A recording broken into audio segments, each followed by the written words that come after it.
AI is starting to sell, not just search. During 2024 holiday shopping, Salesforce reported retailers using AI chat saw higher conversion rates. That number is only growing. But most e-commerce teams are still treating AI commerce like a checklist. Ship the whole catalog, call it ready, and hope revenue follows. That's backwards. So how do you turn product data from a hygiene task into measurable outcomes? AI agents are choosing what shoppers see, and traditional tracking doesn't work. I'm Jordan Cooney, and joining me today is Katie Moro, Director of Managed Services at Productsup.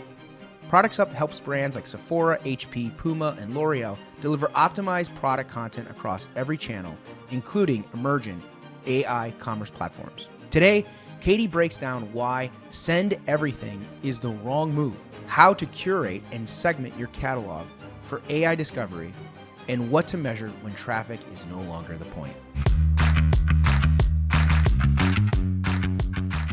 Katie, welcome to the Voice of Search podcast.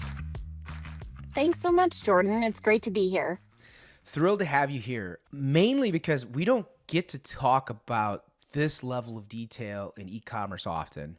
We're just kind of coming off the holiday shopping season, and really, I think this is the time of year where brands and companies are truly thinking about how to invest in a more structured way to scale their reach and their capabilities.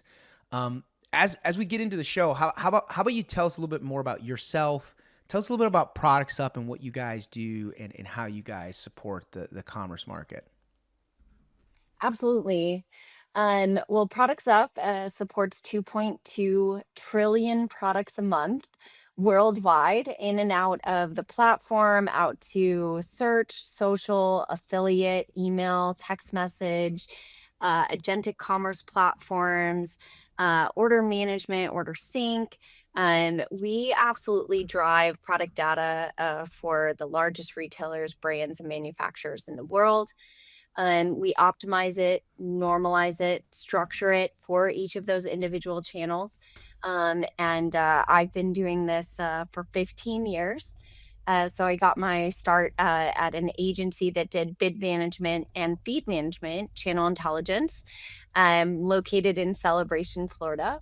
And back then, it was a celebration, right? To really understand product data, what it looked like, and then to spend a lot of money on behalf of these large retailers to achieve return on ad spend goals, to understand clicks, conversions. People were still kind of getting used to what did it look like to place pixels and to really follow the journey of those products and to identify what was working and what wasn't. So our responsibility was to do that, right? And to do that at a granular level by the SKU, by the category, and then by the channel. So did Bing drive more traffic than Google or get more revenue? We needed to know that on behalf of those retailers. Since Awesome. then, I had the opportunity to be a shopping specialist at Google through the acquisition of Channel Intelligence. That then helped drive and make decisions about the Google Merchant Center and what business rules they would put in there for small to medium businesses. Then I found this German software that said we can do it better. We can do it so you visually see it, low code, no code. Launched net new channels in a day and not a month. And I was sold. So I've been with Productsup 11 years. This is my 11-year anniversary Congratulations. month. So, Awesome.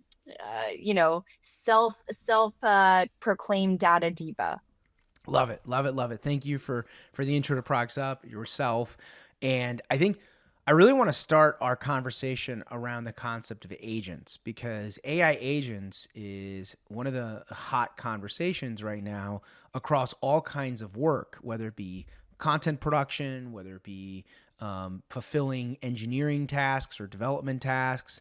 It's basically a universal conversation right now. And I want to understand your perspective on how agents are reshaping product discovery and then connecting that to what that means for shopping personas. Yeah, I mean, it's an extension of the sphere of influence over us as individual consumers. And so when you look at that, it's a whole new discovery phase that maybe those that didn't know the questions to ask are being given the keys to understanding how they're going to make decisions in the future. So the inception of this concept of someone making conscious decisions about what we consume is here. Whether or not we felt like we had that kind of control before, we did, but we weren't necessarily always taking advantage of it, knowing we still had to make our products discoverable. Now we have to influence something that is very intangible, and so it's bringing us all as marketers back to kind of brainstorm, right? We need to brainstorm as marketers, ideate on what does that look and feel like for the consumer to discover a product, and to allow these agents to, I guess, algorithmically see us.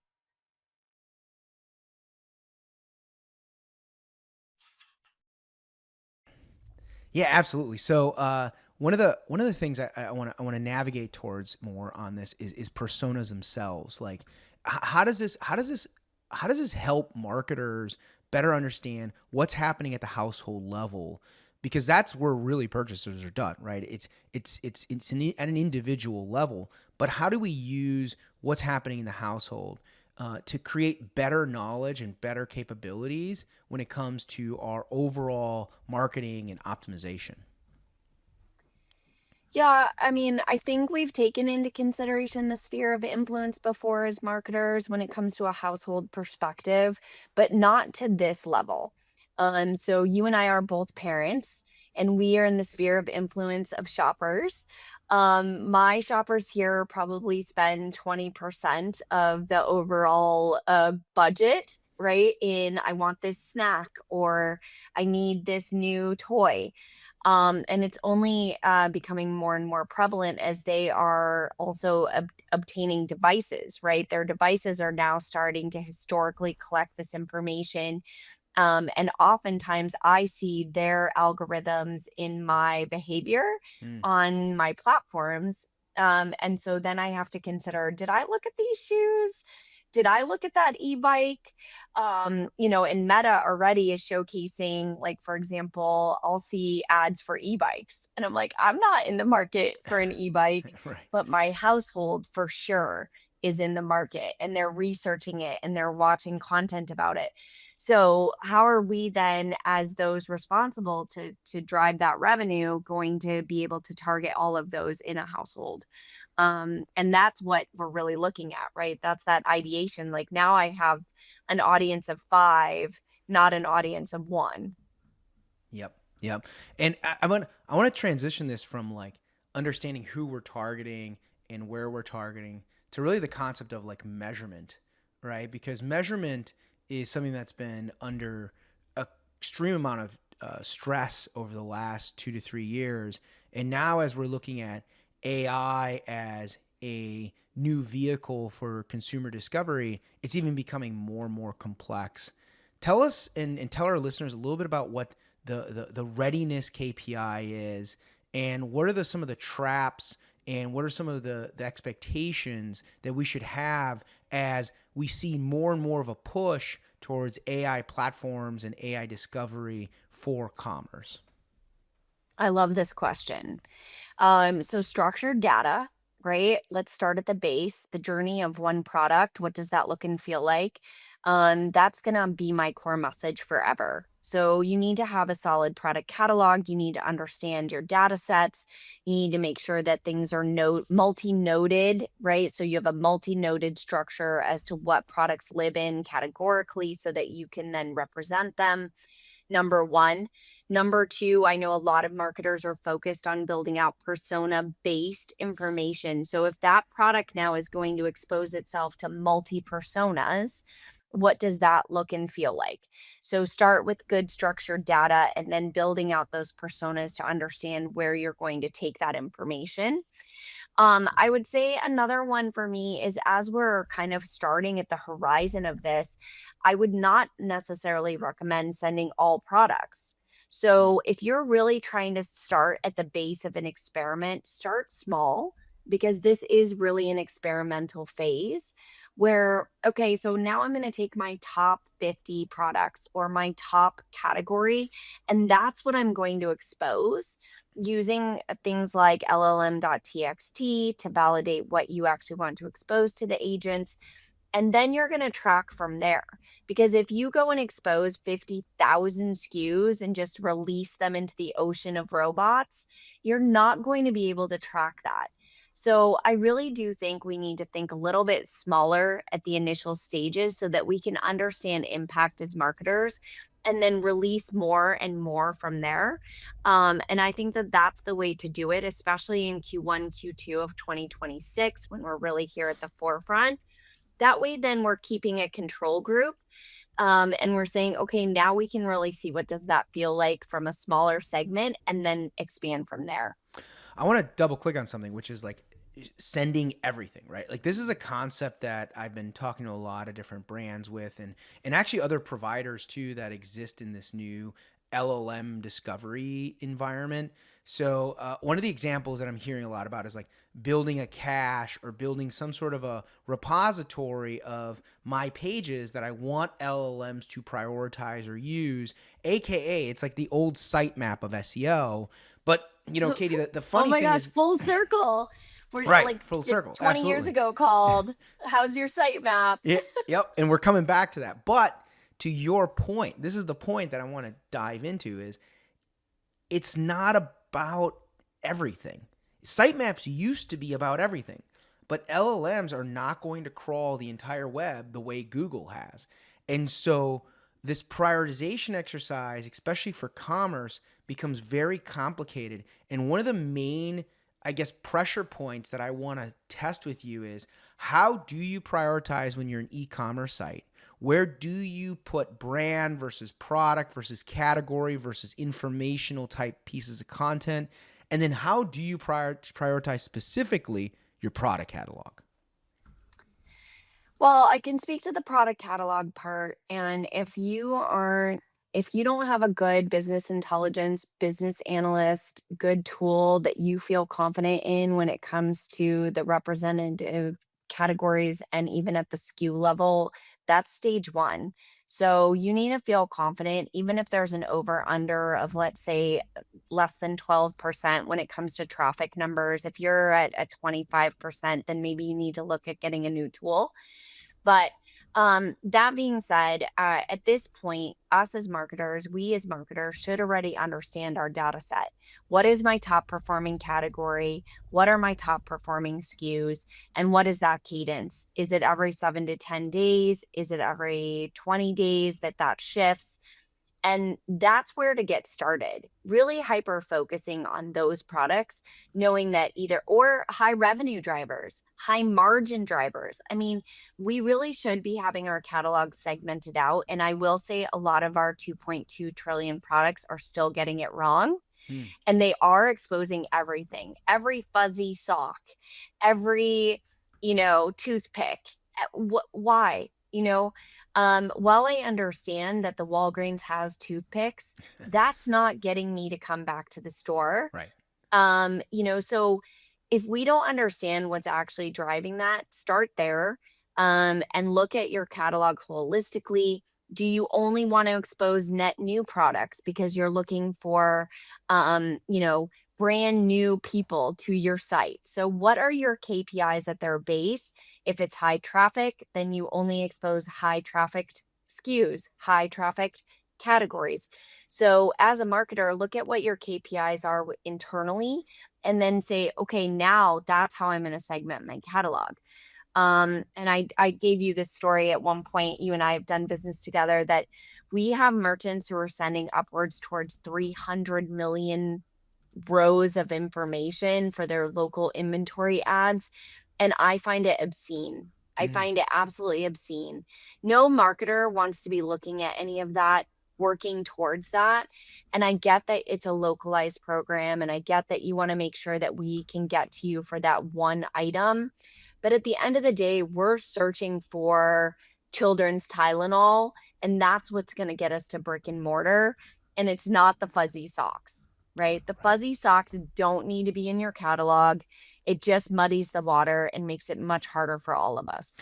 Let's dive in here on the concept of product catalog and products themselves. So there's two components to this that I want to ask you questions about. The first one is, what's the distinction between how we should be thinking about our refinement data? So color, size, variables, and those elements when it comes to our data and the structure of our data versus the prioritization of products themselves. Like your example here of the fuzzy socks. Like, are we putting fuzzy socks and toothpicks above other products that have just much more meaning and purpose to consumers, like, say, Tylenol and other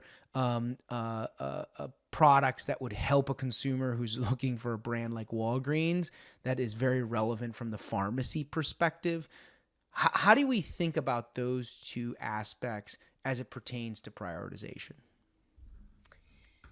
Well, okay. So I think the way that I look at it is, if, for example, I know that right now a lot of my revenue is being driven by search, right? So a majority of the revenue, 40% of my business's revenue is coming from search.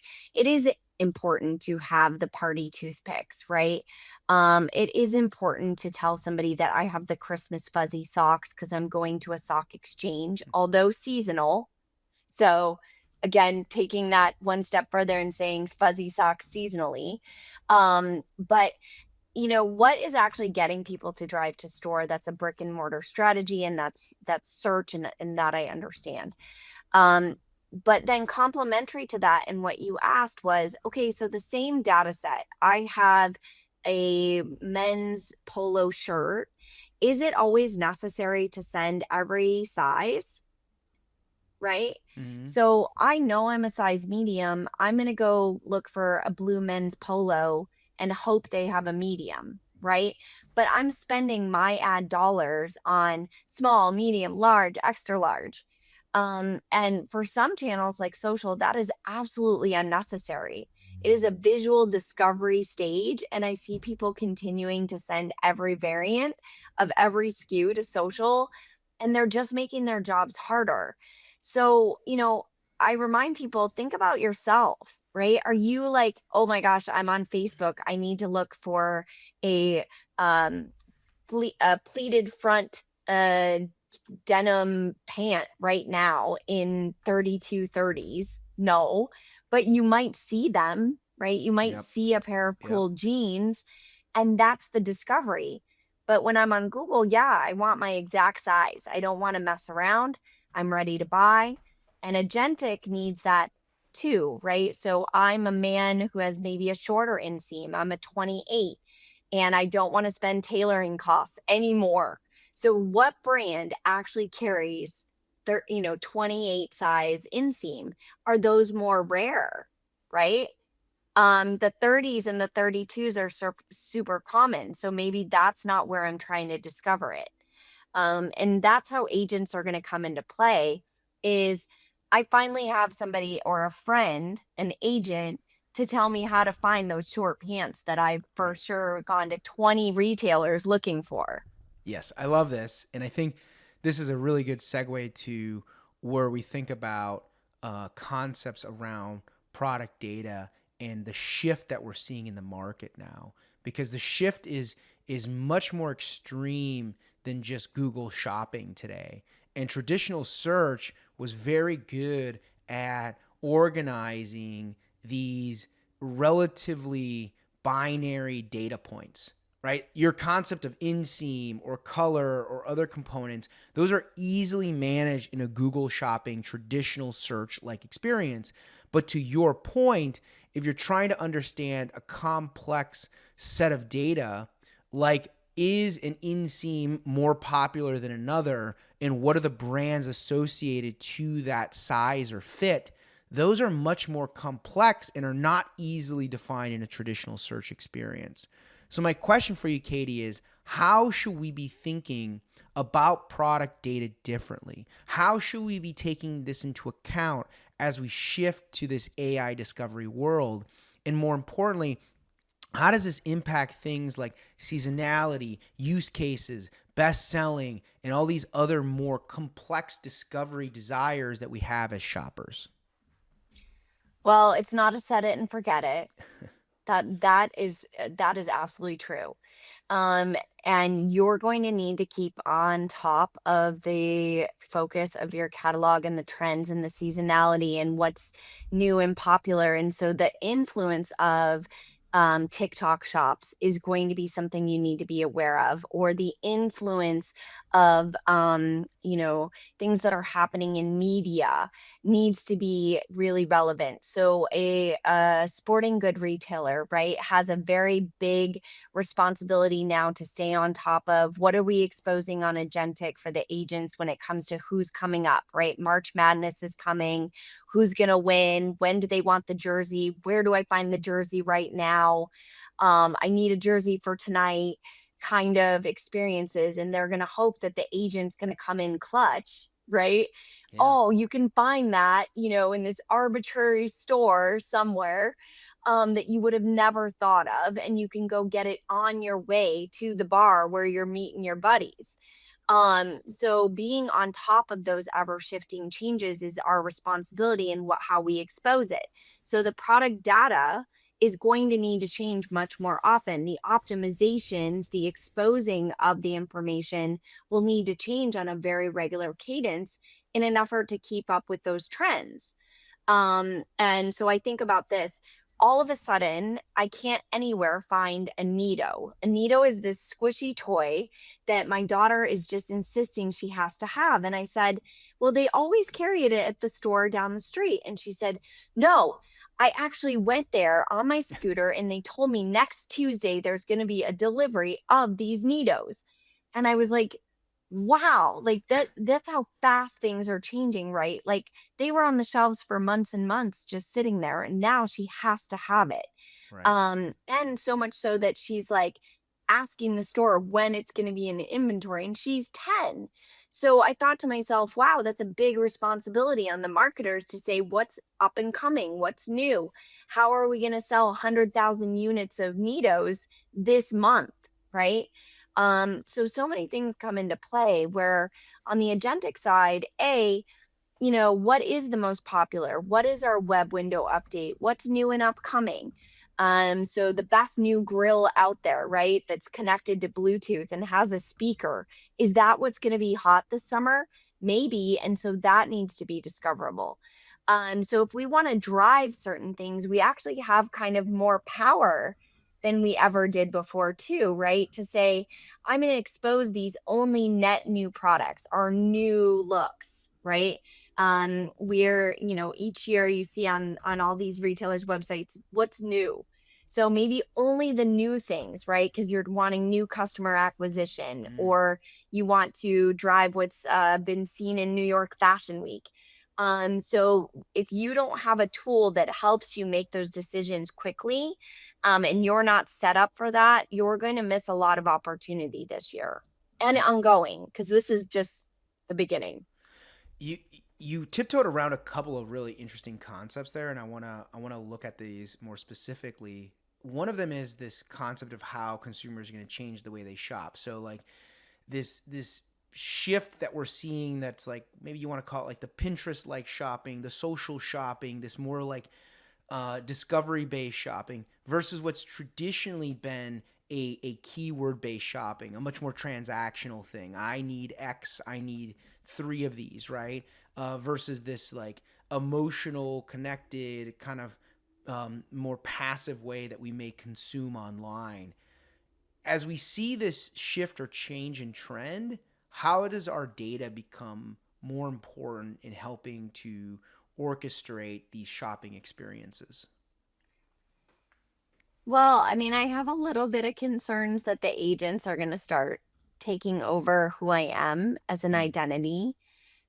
So, I haven't spoken anything like on the con side, but it makes me think of the brand, and if the agent starts determining I'm only brand centric towards these five brands or this luxury retailer and the like, how is another brand going to get exposed to me? Mm, Right. So as they start to build your historic perspective, how will brands be able to then inject themselves? Is that a long string of text that is comma delimited that says they are like this brand? So how, there is definitely some concerns because right now all of these things are being built into kind of personas within the agent as well. And so at one point, will the agent just tell me she's never gonna grill? She'll mm, never buy a grill. I'm never gonna expose any grills to her because she only bakes or mm. she likes her air fryer. And so that's kind of the interesting part there. Um, I do think that we have to decide again on a small scale what we want to expose and how we influence as we're exposing our catalogs. That's very important. Number two, how to get net new after the agents are going to make decisions, right? So if the agent's going to make the decision, how am I going to get new customers? How do I influence the agency? The agent, somebody told me to be polite to them, like I have to say thank you to the agent for exposing this, right? And so there are a lot of question marks still for me. I think we need to remember to keep our data structured, make sure that we understand where things live, backfill with as much keyword information as we possibly can in very relevant attributes within your product data. Segment your catalogs in different ways. So maybe you do have several agentic commerce catalogs based on what you're trying to achieve. That's another element of this where in the past I've seen people segmenting out their social catalogs by vertical, by brand, by gender, and maybe that's going to give us a better understanding of how to move forward in this persona based shopping, this behavioral shopping. And knowing that the sphere of influence is actually, to your point, at a household level. That's really, I hadn't even gone there. So thank you for the big bam as everyone is listening on all these devices in my house. Yeah. Um, that's huge. You brought up something that I think we haven't really touched on very much, but you brought it up here, and I think it really pertains to AI and AI discovery when it comes to consumers. How does brand now play into this picture, especially since so many products are now homogenized across platforms, right? So you can Mhm. often find the same products in dozens, if not hundreds, of retailers. So in theory and in principle, all of them have the same product data, all of them have the same product information, but the brand that's associated with that is different, right? So if we Mhm. have 10 hardware stores all selling that barbecue, it's the same barbecue, it's the same barbecue data, but hardware store A versus hardware store B just have a different brand and a different brand perception. And maybe one of those hardware stores just happens to resonate better with bakers and another resonates better with construction workers and thus may get seen or visible in AI in a different way. How does brand play into that? And how do you associate brand to the data that is being built to help serve customers through commerce? Yeah, I mean, will it be a price war? Will it be, brand A, brand B, like it has in the past in a way? Like we did see a lot of price comparisons over the grill that is available on five retailers.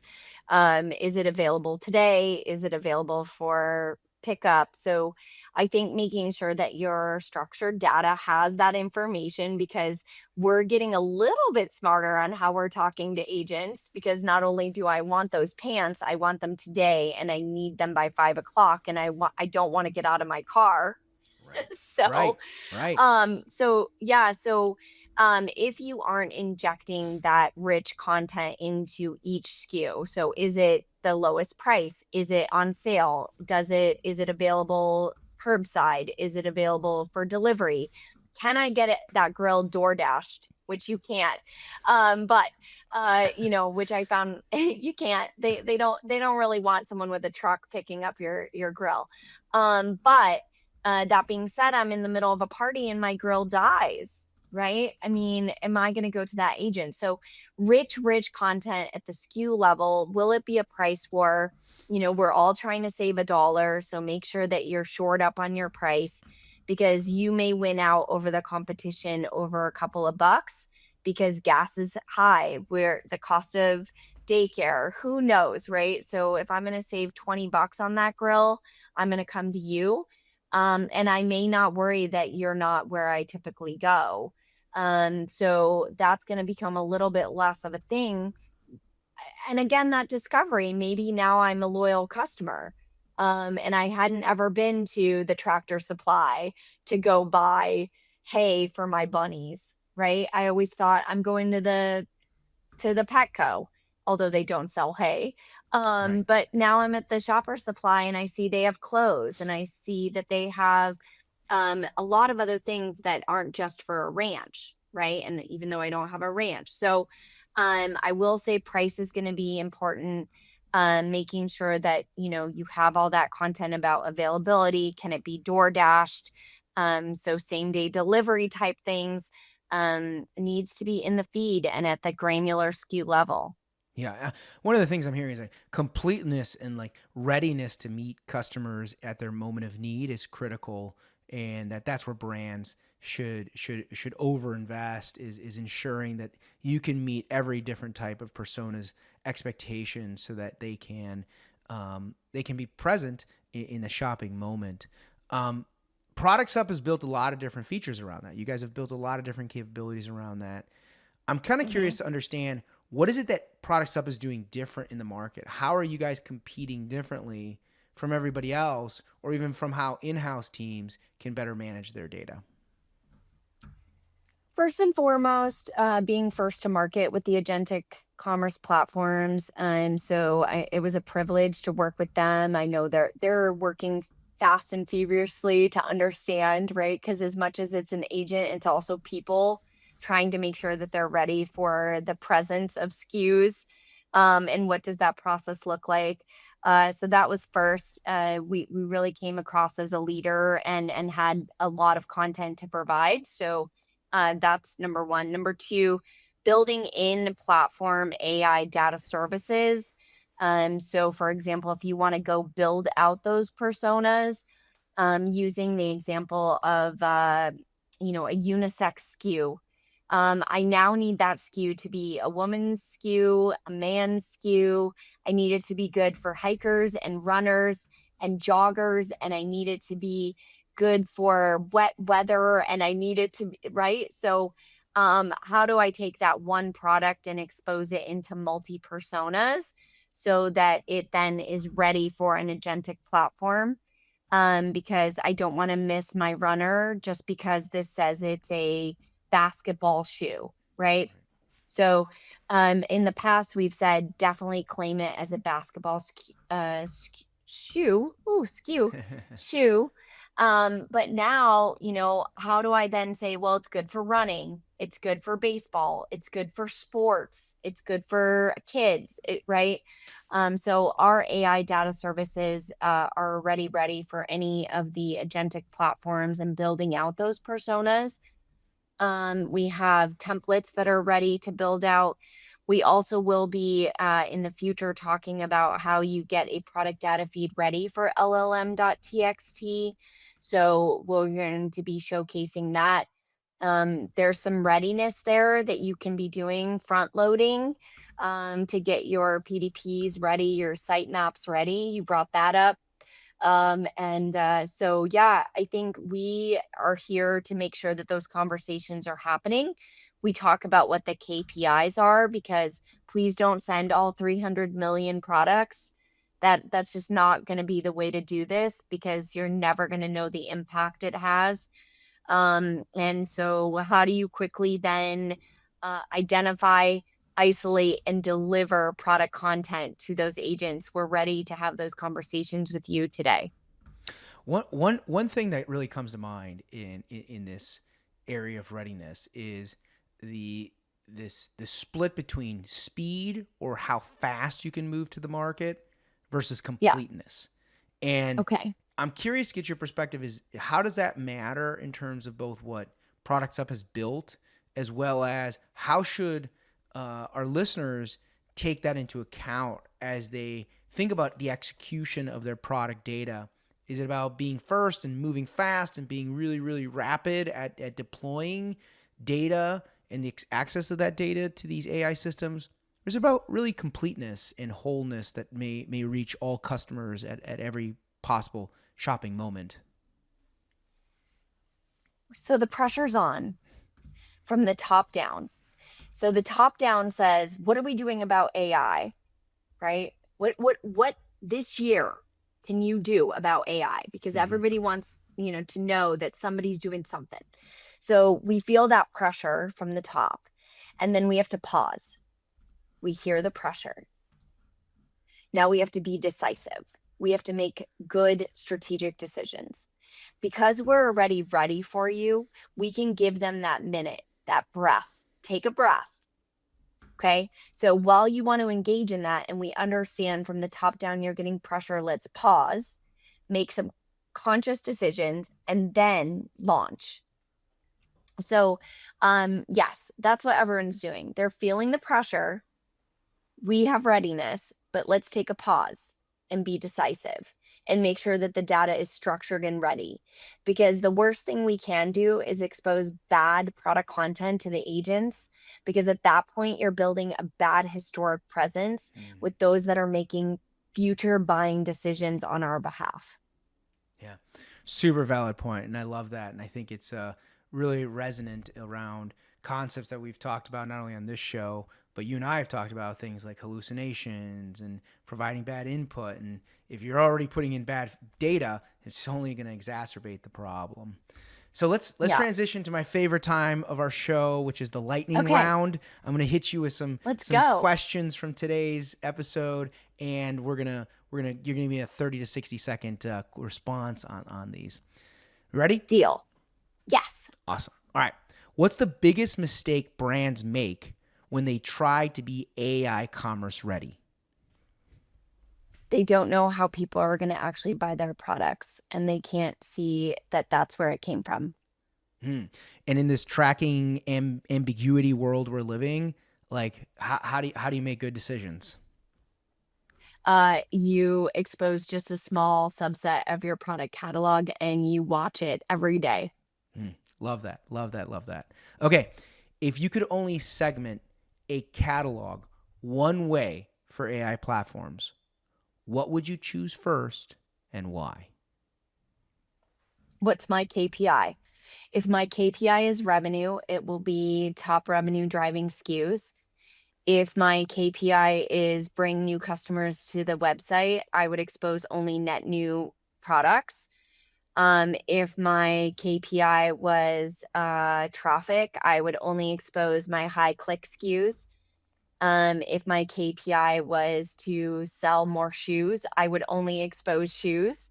So what's my KPI? Segment my catalog as granular as possible and grow. That's great advice. What's one thing that surprises you most about how AI is changing product discovery? My lack of autonomy on my decision making, as well as my surprise and amazement on how quickly I can be influenced by something I don't know anything about.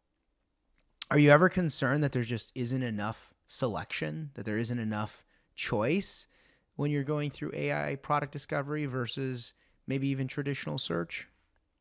Absolutely. So I do recommend all of us go try to buy something.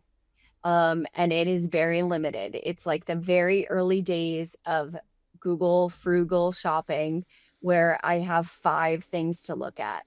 And so I do find myself abandoning my agent's recommendation out of a lackluster experience. Yep. What's one metric you wish every e-commerce team would stop using?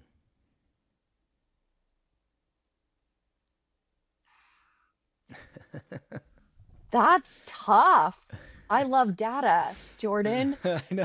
I got to take something away, Katie. I got to take it away. Oh man, that's the hard one at the end. One thing they would stop looking at, stop reviewing. Yeah. Yep. Um, shoot.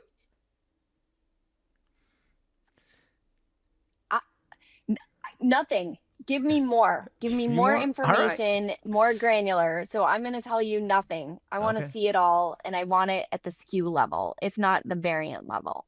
All right. Awesome. What's the fastest small test you'd run to prove feed-driven AI revenue? Just send one SKU and see how long it takes. Okay. All right. Beautiful. Top performing product on the website. That's awesome. Okay, that wraps up this episode of the Voices of Search podcast. Thank you to Katie Moro, Director of Managed Services at Productsup, for joining us.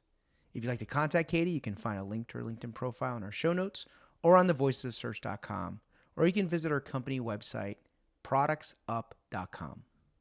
If you haven't subscribed yet and want a daily stream of SEO and content marketing knowledge in your podcast feed, hit the subscribe button in your podcast app or on YouTube, and we'll be back in your feed every week. Okay, that's all for today. But until next time, remember, the answers are always in the data.